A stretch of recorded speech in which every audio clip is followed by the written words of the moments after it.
With an increasing number of homeless people in Southern Oregon, homelessness is a serious issue. That's why NBC5 News is working to bring awareness to the homeless situation. In Part 11 of Hope, NBC5's Blakely McHugh is introducing us to Chris Hardy, a woman who suffered from homelessness but now has a job and a home thanks to Rogue Retreat. Chris Hardy has a job, a roof over her head, and food in her pantry. But it didn't start out that way when she first moved to Oregon.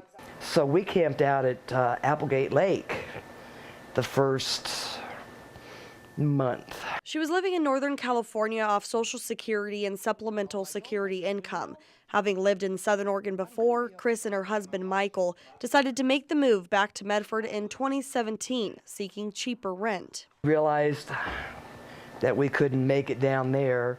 He says, well, let's go back to Medford. And when we got up here, we hadn't realized that rents had jumped so high. That's when Chris and Michael went to Applegate Lake. And when it started getting cold and we had gotten our tent ruined and stuff stolen, we moved down here and I went to the women's mission.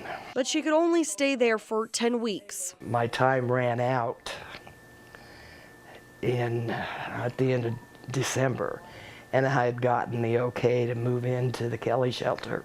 She worked her way through the ranks at Rogue Retreat, living at the Kelly shelter for 3 months. That was number 9, and Michael was 10. The Hardys then moved into Hope Village. We were there from the middle of March to the middle of June. And then moved into Rogue Retreat apartments. You know, they felt that we deserved the chance, and I thank God for it. Chris started volunteering with Rogue Retreat, and then in late November, she became a full-time employee at the Kelly shelter. I enjoy it. I love it. What do you love about it? The people, the fact that I feel like I'm helping them. Throughout her challenges, Chris kept hope alive. That was what kept us going. With her positive attitude. Go with the flow. It's the easiest way to do it. Knowing that everything would work out the way it was meant to be. You progress. And that's the whole idea behind the Rogue Retreat, is you do the progression.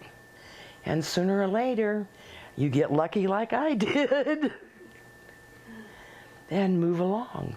In Medford, Blakely McHugh, NBC5 News.